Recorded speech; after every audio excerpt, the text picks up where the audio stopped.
Hello, Hookah.org. Paul here once again, and I've got another video for you. This one is a how-to.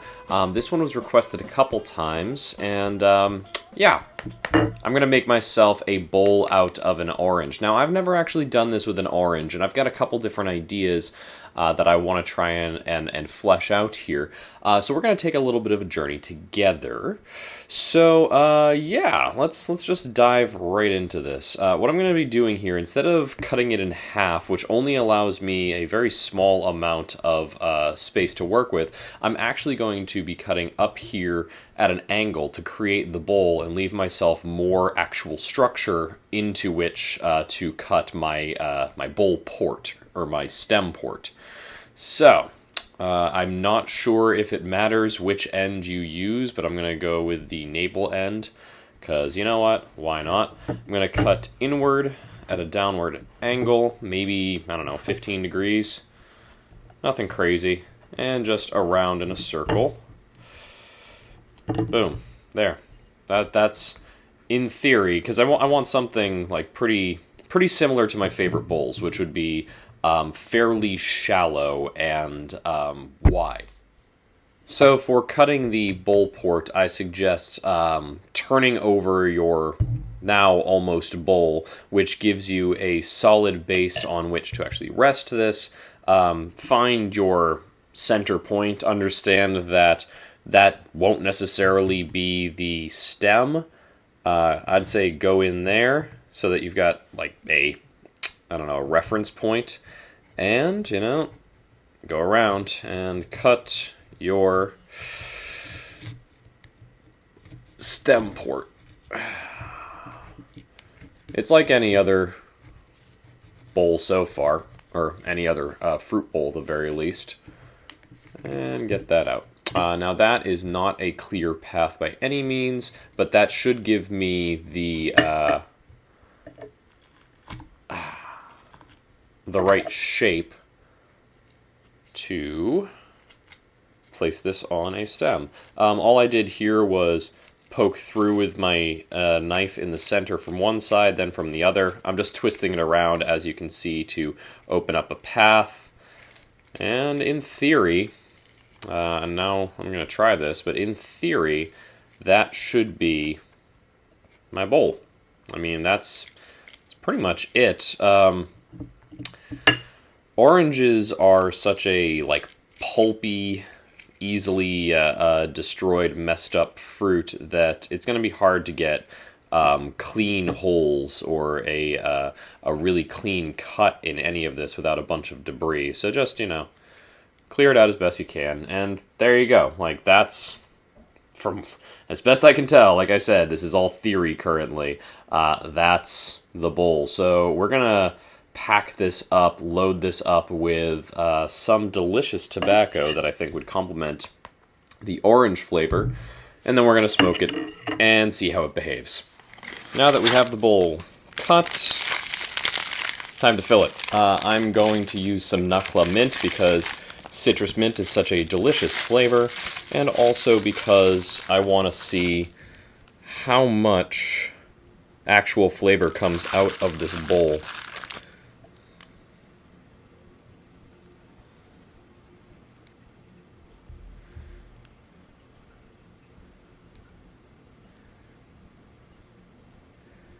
Yes, that seems like a small amount. It's because I prefer my bowls pretty shallow, wide. And when you're dealing with fruit bowls, you really do want a lot of heat exposure, because you need to remember that the bowl itself, when it's clay, metal, or glass, heats up and will heat the tobacco from the bottom. But with something like this, it's not actually going to heat up, so you're relying entirely on the coals.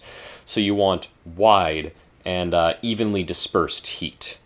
And that's about it. I also chose Nucla because it is such a heat-resilient tobacco, which means that I don't have to worry as much about it being burnt or about the coals contacting the tobacco. I'm just going to open up the center here a little. As you'll notice, or as you did notice, hopefully, I fluff packed this in here and sprinkled it so that everything is very loose.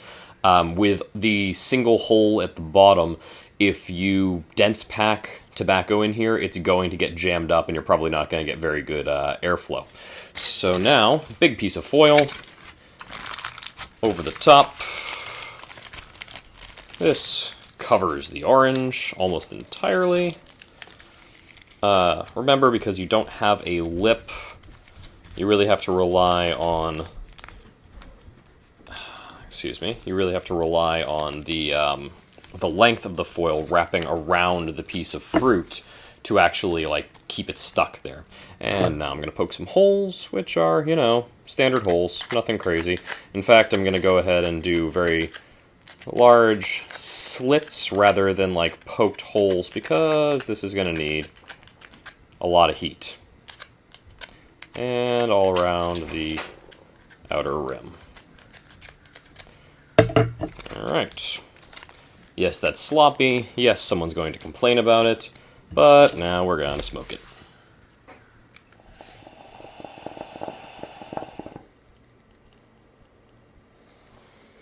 And there we go. As you can see, the clouds are really good. Because of the very soft nature of the orange, it seals very well with the thick grommet that I have on this stem. So I've got good airflow without any leaks. As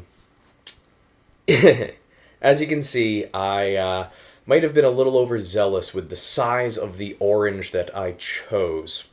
You can get pretty much the same effect with a smaller piece of fruit, and I would suggest it because fitting the wind cover over this is impossible, but it actually sits there pretty well. Again, because of the soft nature of the orange, it seals on pretty nicely. Over the 3 Coca Messiahs that I have on top, even with the relatively small amount of tobacco that I have in this orange bowl, you need a lot of heat, because like I said, you're not getting heat from below. The fruit itself is not going to heat up in the same way as like a clay, glass, or metal bowl and provide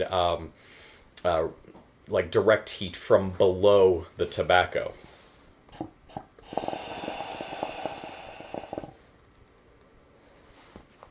Regarding flavor, the flavor is very good. There is almost entirely mint, because this is Nakla mint, which is a pretty potent flavor, and there is a very, very slight orange note in the background. It increases as the bowl heats up, and you get more of that orange juice and orange oil volatilized into the smoke, but it's never going to taste like you have orange tobacco and mint tobacco in the bowl. It's always going to be a side note, an after note, and it's good. It's very tasty, but yeah, if you're looking for a potent orange flavor, you're better off getting an orange tobacco.